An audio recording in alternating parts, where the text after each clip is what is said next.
Okay, good afternoon, everyone. Welcome to Texas Motor Speedway. Continue with some media availability. We have Darrell Wallace, Jr., driver of the Toyota Care, Camping World, Good Sam's Toyota Tundra.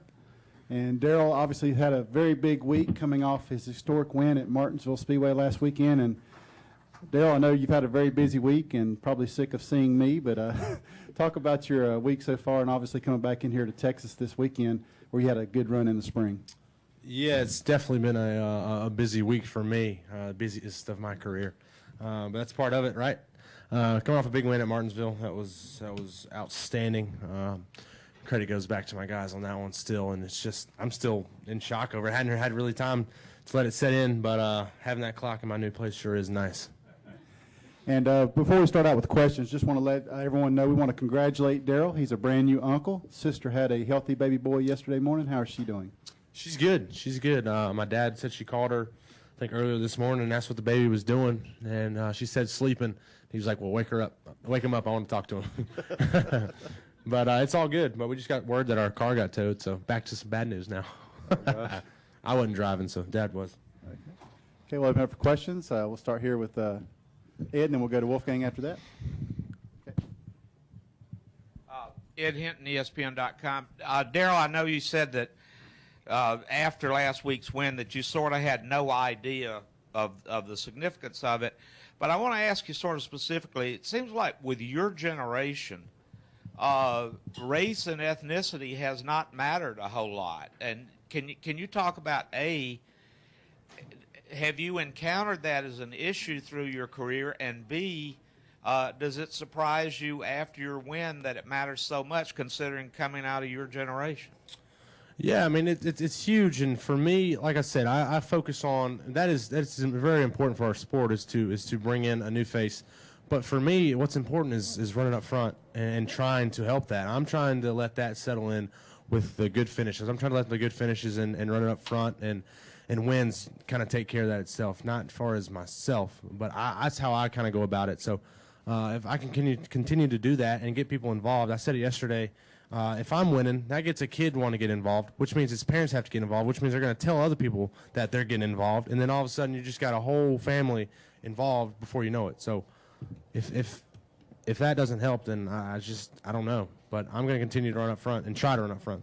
Before you really got involved in NASCAR and D4D, just racing around Mobile Speedway and that sort of thing coming up or being around Mobile,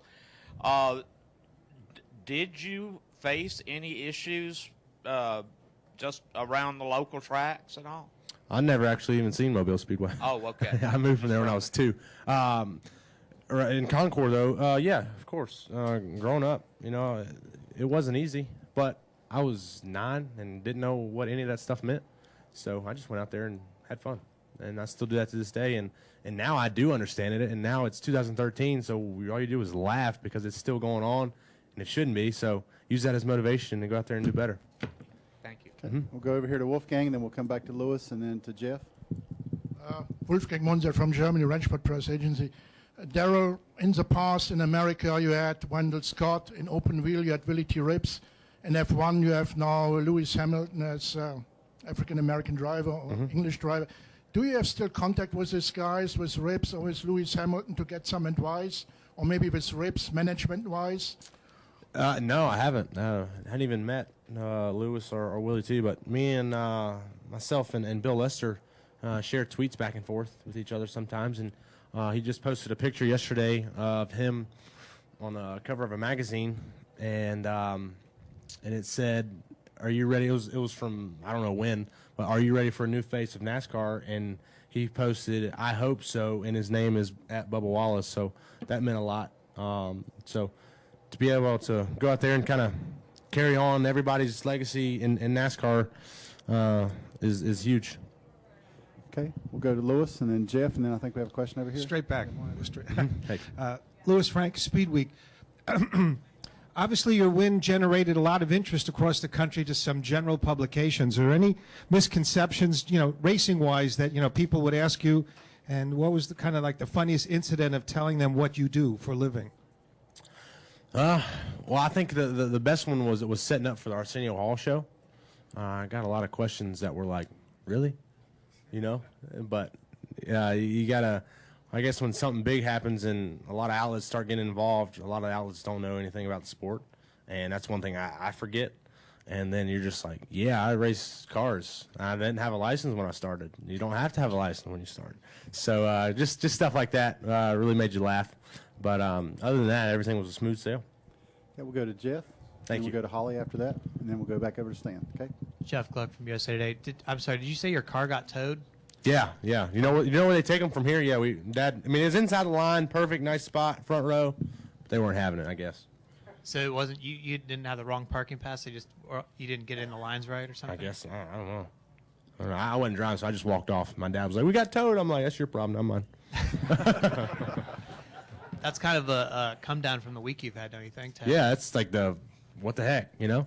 All the excitement, and then we get towed. It's like, shoo, heading back down. Back to reality, I guess. That's all I wanted to know. Okay, we'll go up here to Holly, and then we'll go to Stan after that. Holly Kane, NASCAR.com. What's been the coolest thing that you've done or the coolest interview you've had a chance to do this week as a result of all this? I'd say the Arsenio Hall show. I'm horrible with faces and names. And they were like, Arsenio Hall, it's huge. And I'm like, sure, whoever that is. Yeah, okay. And then the minute I seen him, I'm like, oh, okay, yeah, now I know who he is. So that was pretty cool. But I'd say the coolest thing that happened, Tyra Banks followed me on Twitter. Oh, yeah. Okay, we'll go over to Stan. Stan Creekmore with RPMtonight.com.